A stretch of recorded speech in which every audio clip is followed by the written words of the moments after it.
Mr. Speaker, when the country is watching, we are about to turn 50. That politicking must stop. If your conviction is that you have voted the Prime Minister on the floor, tomorrow you're not going to complain. Right. You're not going to complain tomorrow. No can gossip around the night and making politics.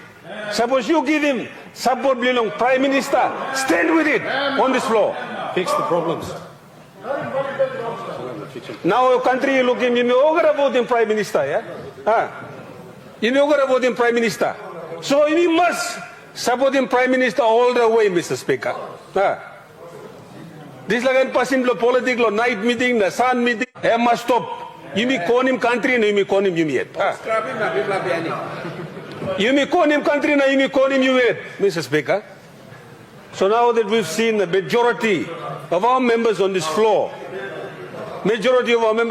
supporting Prime Minister, we must be true to our vote and what we stand for in this House. We must be very true. You may not vote later. Tomorrow you may go Prime Minister may vote, but PIBM no give him here. Road blame me making us say. Prime Minister me go say you may go say VONC alive it. Why you may go say? Why you may go say los la floor, yeah? If you are giving your people's mandate, if it's the mandate of your district that now you have displayed on this floor and have given it to the Prime Minister, you must mean what you vote on this floor. That's it. Yes, some of you are saying, of course, but we all know. We all know the nature of this game. Nation has already won the nation. When you borrow fund, you must be backed by a project that will be able to generate revenue, to be able for you to repay your borrowings and at the same time sustain your budget. It remains to be seen that Marape himself truly doesn't understand the implications of strict International Monetary Fund demands that will come. In the next coming days and weeks, country will know that the IMF has pressured this government and Marape has agreed, whether Treasurer knows or not, to devalue our kingdom. I just want to ask the Treasurer, first question, is this growth, where is it coming from? Because the rest of the country, the economy is struggling to perform, businesses are shutting down, most of our exports, coffee, cocoa, fisheries, forestry, are all on the decline. The household assistance package that you have announced, Mr. Speaker, Mr. Treasurer, of 1.1 billion kina, is not helping families put food on the table. But the real prices in the store goods is a very different story, Mr. Treasurer. In 2019, the price of bully beef was 11 kina 90. Today is closer to 20 kina. Continue to hear statements like people are suffering, families are suffering, but you know, no one provides any facts. No one provides any facts. And the data that we have used in government and have been for nearly half a century don't support those. The household package will benefit over 98,000 of its members. So tens of thousands of our families are benefiting, Mr. Speaker. Tens of thousands, if not hundreds of thousands. So let's stop making unfounded allegations like so many families are suffering. The Prime Minister and the Treasurer announced recently that they are now going to be introducing the staff monitoring program introduced by IMF in this country.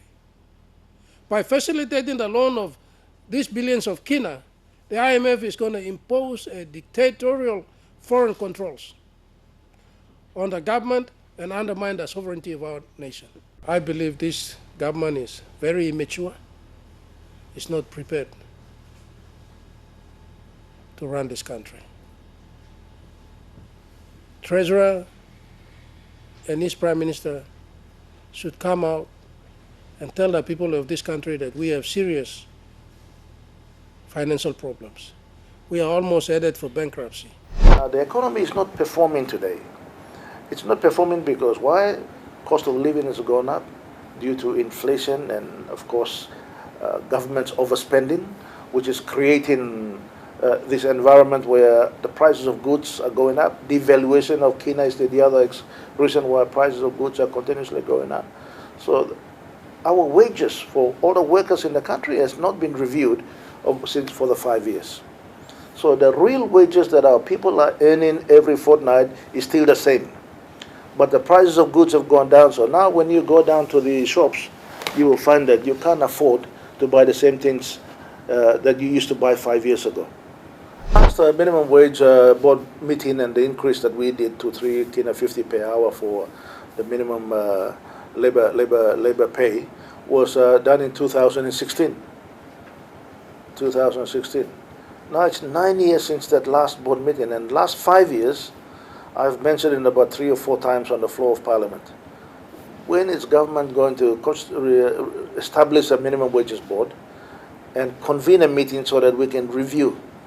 Many of the people who are in the private sector are aware that the employees are getting less pay and they can't buy enough food for their families. Then they want to increase their wages. Many of the businesses are saying that. These are businesses that we are talking to. So they are trying to say, when is the government going to sit down and make it legal for us and set a rate that they can pay their employees? Effective action against corruption is essential for economic growth in Papua New Guinea. And this should be the Marape government's priority number 1. Now we know that corruption is a huge problem in this country and also comes with a huge economic cost. According to Transparency International's Corruption Perception Index, Papua New Guinea is ranked as one of the most corrupt countries. If the measures put forward by ECNAU and the National Research Institute are taken on board seriously by the Marape government, we will for sure see an improvement in Papua New Guinea's CPI score. We are therefore calling on the Marape government to take on board the recommendations put forward by NRI and ECNAU in ensuring that there is good governance, there is rule of law, there is control in the corruption, and at the end we will see an attraction of investments. There will be more job employment opportunities, but more importantly, there will be more government revenues flowing in. Lord time lo samare come down. Me finish pasem. Me finish. Larim. Order. Order. Wait. I will give you opportunity to speak. Let me finish. Let me finish. Let me finish. Let me finish. Let me finish, and then you can give your argument. Wait. Wait. Usat. Only in favor of decision. Hey. Sit down.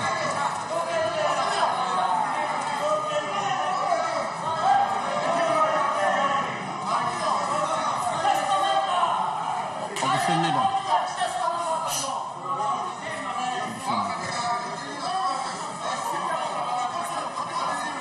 We will be definitely putting one up in November. But that will be the final one, because we are not going to create instability for the country. We want people to make a real choice. Do they want Marape still in there, continuously doing these corrupt deals and stealing and carrying on for the next 2 or 3 years? I hope you will celebrate 50 years like that in 2025. When we have a situation like that, he was elected by the same members of parliament, 104 eight members who voted for him as Prime Minister after the elections. Last vote count, he only had 75. That's a big difference. That means 1/3 of your parliament has no faith in you. 1/3 of your parliament.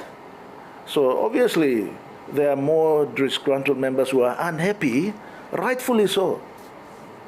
Rightfully, for the people of this country, they are right to be unhappy that the Prime Minister is mismanaging the country. That's a prerogative of the caucus. And caucus is made out of the numbers of members who are in opposition and those who are wanting a change.